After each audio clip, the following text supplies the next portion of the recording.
distractions, political surprises, the world on the brink of war, empty store shelves.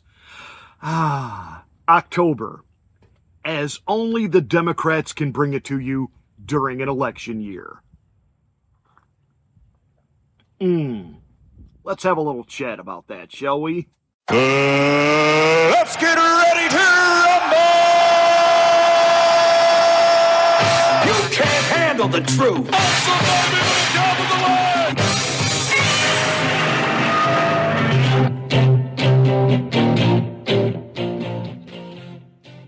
Hi, I'm Pastor Marty, and welcome to the Afternoon Drive. Please make sure that you are subscribed to the channel, and once you are, smack the bell, click the word all. That will give you notification of my rants, my ravings, my undeniably flawless reasonings. Hey, please like and share this video. It's the only way we get the word out that we're here. Thank you so much for watching and being a part of the Afternoon Drive.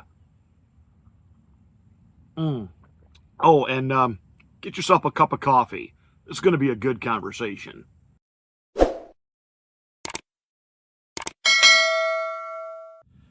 So, after the vice presidential debate debacle where Tim Walz absolutely outed himself as the weird, creepy guy, that everything about him has been a lie. It's been a false narrative that the media has tried to create and covering up Kamala's wretched decision to make him the running mate. He's a coach. He's America's dad. He's normal. The more he talks, the cringier it gets. And the fact that he absolutely imploded during that vice presidential debate was obvious for all to see. So the Democrats desperately needed something else to talk about. And springing into action, here comes Jack Smith, who unseals the latest indictment against Donald Trump. And of course, this was all designed to create headlines that this is it. We got him. Trump is a traitor. He absolutely ordered the riots on the Capitol that day, and this was the big October surprise. Now, the truth is, people read headlines, they catch maybe the first paragraph of an article, and you have to read several paragraphs down to discover this was supposedly, allegedly, an employee of the Trump campaign that said, get him to riot. Get them to riot. Get them to riot. Really. We have, he said that they did, that they were gonna, kind of, sort of, maybe, if. It's not Donald Trump. Wasn't Donald Trump giving any order. We don't even know who this person is, if they're even real, fictitious. And you know what? Jack Smith doesn't care. Jack Smith doesn't care if the day after the election, Donald Trump walks free. Could care less, because this isn't about right or wrong. This isn't about the law.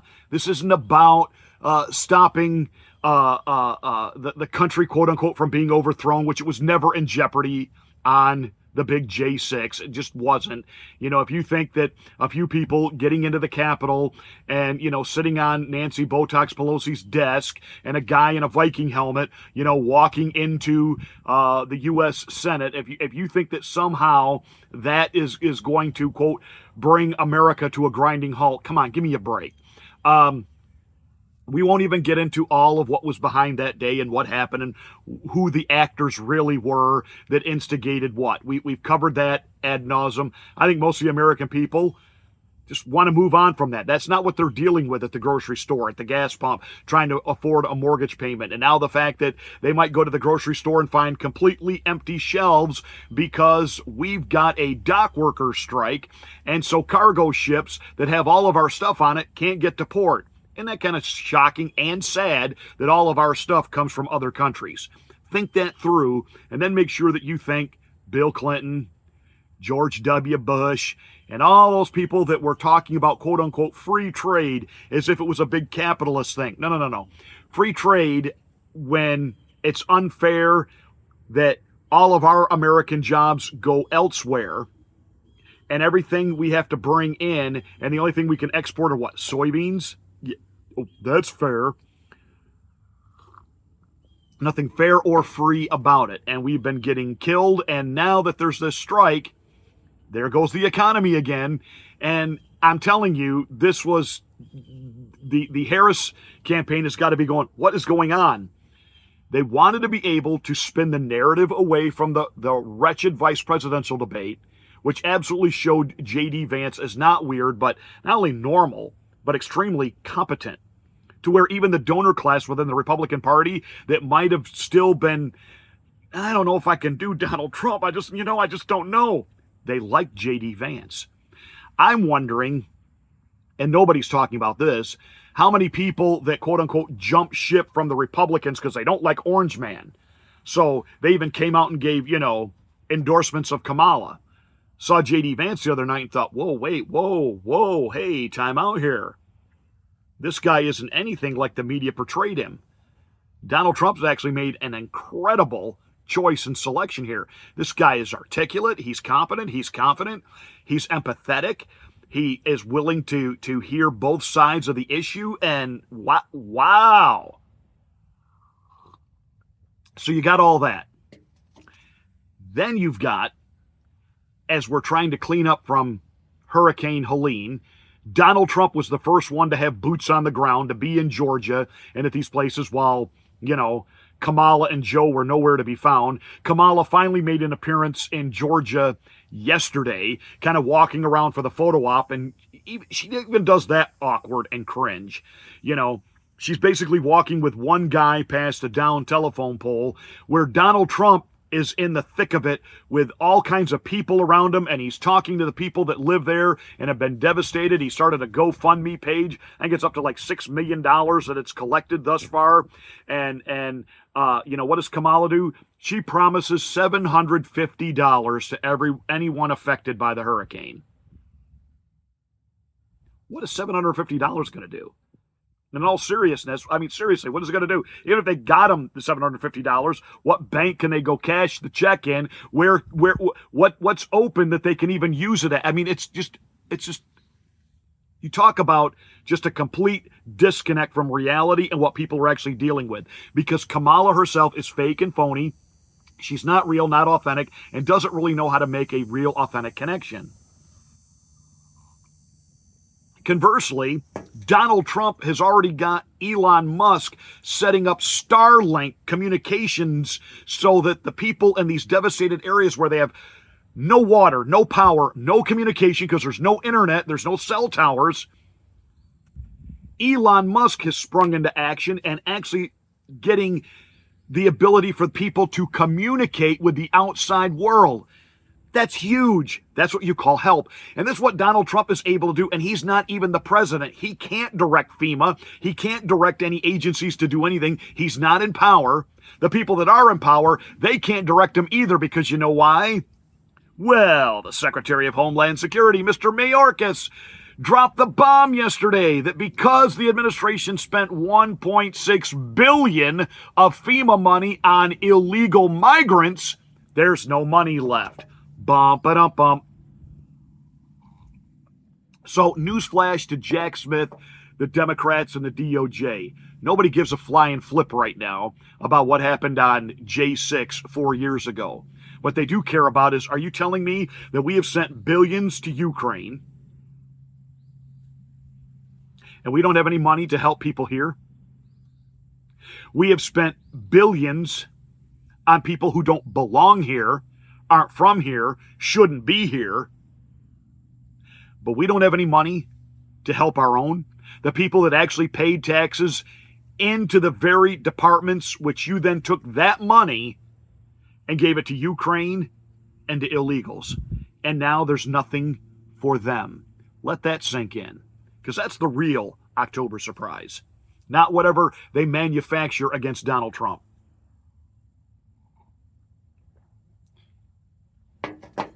And there you have it, boys and girls. You've got Israel is not going to back down from Iran. And by the way, Iran has made it abundantly clear that they want to take out a presidential candidate. Gee, I wonder who that might be.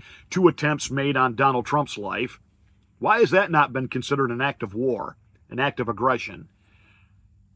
Are we going to do anything in retaliation for that? I can promise you, if Donald Trump were in office and running against Joe Biden or Kamala, and the Iranians had tried twice to assassinate them, I promise you Donald Trump would have had a response to Iran.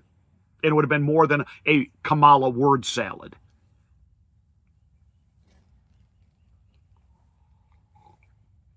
I'm telling you, she's going to be hemorrhaging support. This thing is unraveling. And again, I know you hate it when I do this. Some of you do. Some of you love it. But I'm going to say it again. And no, this is not meant to be a theological statement that, quote unquote, God is for Donald Trump. Well, God is for the truth. And God is for people. And I said, when all of this started happening against Donald Trump a couple of years ago, when he was making it clear he was running again, and we were watching one thing they threw at him after another, all these court cases, everything just exploding on him.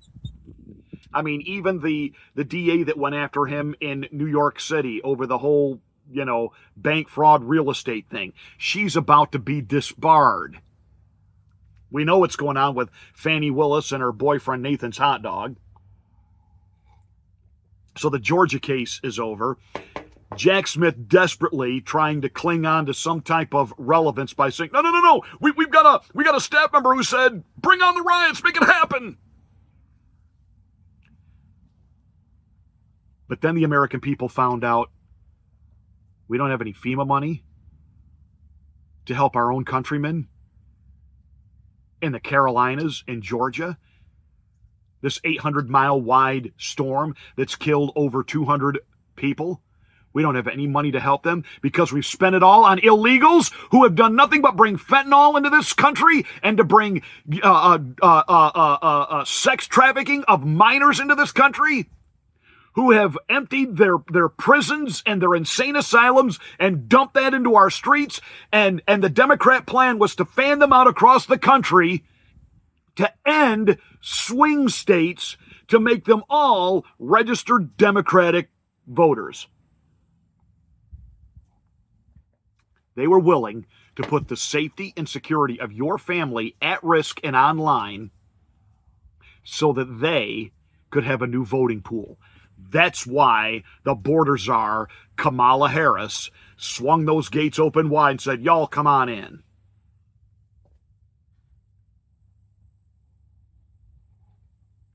And Trump is the threat to democracy? Yeah, I'm miss that. But I said, all these things that they keep throwing against Trump and they keep imploding. It reminded me of a story in the Bible about Queen Esther, who for a time such as this was there to save the people of Israel. But there was one guy within her husband, the king's administration, who hated the Jews, wanted to kill him, a guy by the name of Haman. The king didn't know his wife, Esther, was a Jew. So he allowed Haman to build gallows to execute the Jews. And then the queen revealed, hey, I'm Jewish. You're going to allow Haman to kill me? The king ended up hanging Haman on his own gallows. And I said, these things that are being thrown at Donald Trump, the people that are building these gallows will hang from them themselves. You know what yesterday was about when they made the big revelation. They unsealed the court document of what these new indictments are against Donald Trump.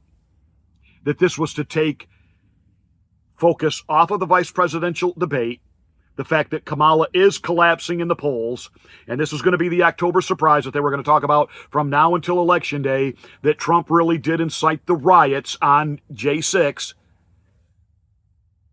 But the American people are focused on the fact that as they go to the stores now, the shelves are starting to get empty. Because we have what's called a supply and demand economy here, which means we don't have millions of warehouses with hundreds of millions of things in storage. No. We have about a 2-week supply. That's the way the American economy is built. Because, that's cost effective. We don't need warehouses, and we keep people working on the assembly lines because we don't have to build a lot of things ahead of time and just store them. We'll just build them as we need them.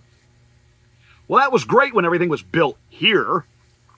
But now that you've allowed it all to be built over there, and it has to be shipped into here. When the dock workers strike, it can't get here. So you know that the Harris administration is going to be going, oh my God, this is going to drive up inflation. Yeah, because it's going to drive prices up. Yeah, because there's going to be less supply. Yeah, this is even going to affect all of the fuel we ship into this country because we don't pump our own oil so we could be energy independent. No, nay. We want to be able to talk Green New Deal and all that other, science fiction hogwash bullhock. And FEMA's out of money. FEMA's out of money, can't help people. They're out of money. The Democrats, deep state, they're hanging from their own gallows.